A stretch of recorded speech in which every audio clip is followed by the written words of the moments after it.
We all have things happen to us in life that we don't understand. Things that are taking longer than they should. Doors that have closed. We worked hard, but we didn't get the promotion. Or people that have turned on us. A coworker said untrue things and now it's set us back. It's easy to live frustrated and fight against everything we don't like. God, why is this happening? When are you going to turn it around? We think that it's holding us back. But Psalm 119 says, everything serves His plan. Not just the good things, not just the times you're promoted, the times things are changing in your favor. We know that's serving God's plan. We're moving forward. What we don't always realize is the delays are serving His plan. The betrayals are serving His plan. The person that walked away is serving His plan. That door that closed, that contract that didn't go through, if that wouldn't have happened, you couldn't reach your destiny. You wanted it so badly, what you couldn't see was God had something better. He loves you too much to let you miss your purpose. You may not like it, it doesn't seem fair, but it's serving His plan. That silent season where you're doing the right thing and nothing is improving, you're being overlooked, people with less experience, less talent passing you by, that's an important time. You're being developed. You're getting stronger. Without that season, you wouldn't be prepared for what's coming. When you understand that everything serves His plan, then you won't live frustrated when something unfair happens. You won't get upset because you didn't get your way. You realized the closed door wasn't a bad break, it was God shutting the door. The person that walked away wasn't a coincidence, it was God moving them away. They were serving His plan. When someone serves you dinner, they're doing you a favor. They bring you the food, they make sure you have water, they clean up the dishes, they're working for you, helping you. We need to see difficulties in a new light. That person at the office that's against you, always trying to make you look bad, next time they do something unfair, instead of being upset, under your breath, just whisper, "Thank you, you just served me." You can't reach your destiny without opposition, without closed doors, without betrayals. Why are you upset over something that's designed to move you forward? It may be uncomfortable, you may not like it, but it's serving you. God wouldn't have allowed it if He didn't have a purpose. Nothing can happen to you without His permission. Before Jesus could be crucified and rise from the dead, He had to be betrayed. Somebody had to make things up, say bad things about Him. He had done no wrong. If everyone would have loved Jesus, if everyone would have been for Him, we wouldn't have salvation. Part of the plan for His life was to have opposition, people that didn't understand Him. It's not a coincidence that Judas, one of His 12 disciples, a person Jesus had handpicked, decided to betray Him. Judas didn't come up with that on his own. He was a pawn in the hand of God.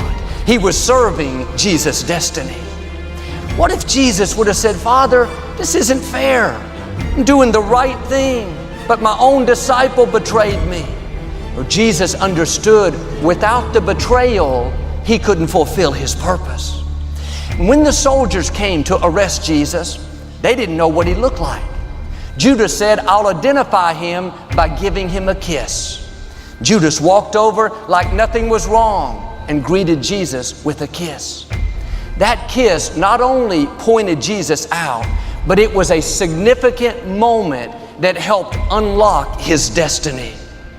You could say that Judas did more for Jesus than any of the other disciples. Without the betrayal, we wouldn't have salvation. None of us like opposition. People coming against us, trying to make us look bad. How do you know that Judas kiss is not about to unlock your destiny? How do you know that closed door, that bad break, that disappointment is not setting you up for something that you've never seen? You may not like it, but it's serving His plan.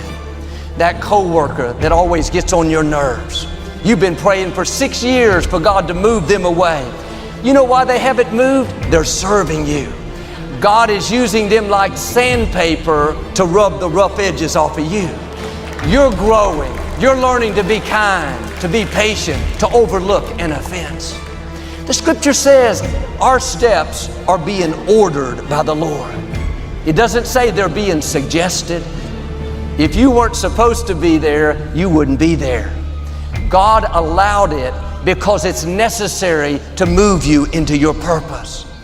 Don't be upset over that person that's trying to make you look bad. You need them to reach your destiny.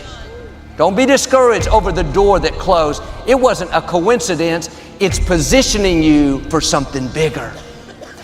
God doesn't take us in a straight line from A to B to C. Sometimes He'll take you from A to B, then up to M, then back to D, then up to R. It may not make sense. Sometimes it's going to feel like you're going backwards. You have to trust Him when you don't understand. You have to know everything is serving His plan.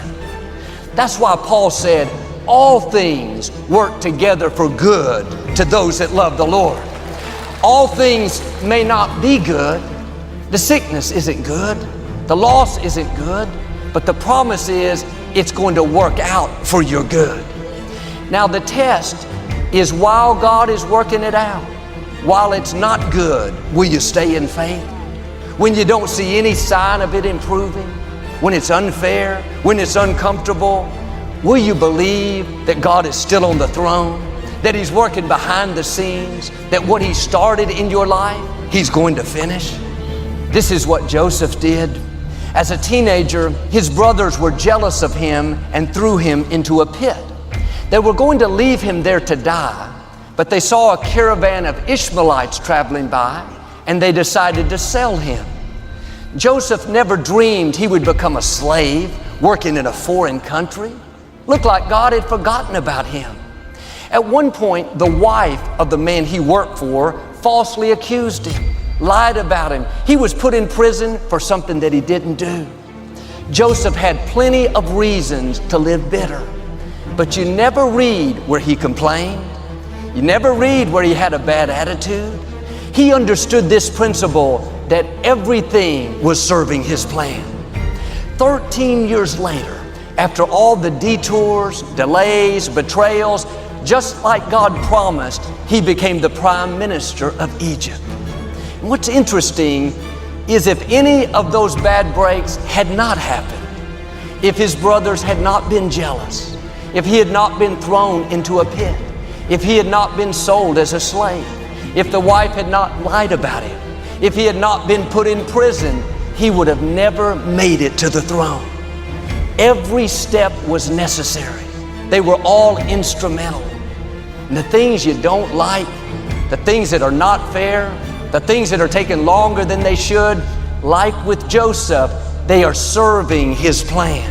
They are leading you to your destiny. Many years later, the brothers came to the palace looking for food during a great famine. Joseph was in charge of the food supply. He said to his brothers, "Don't worry, I'm not going to harm you. You meant this for evil, but God intended it for good." God will use people being against you to move you into your purpose. That's why you shouldn't take it personally. You need a Judas kiss to reach your destiny. You need people that try to throw you into the pit, discredit you, push you down so you can take your throne. If Joseph's brothers betraying him would have kept him from becoming the prime minister, God would have never allowed it. People can't override what God has ordained for you. Bad breaks, detours, delays, injustice, they're not stopping your destiny, just the opposite. They're moving you into your destiny.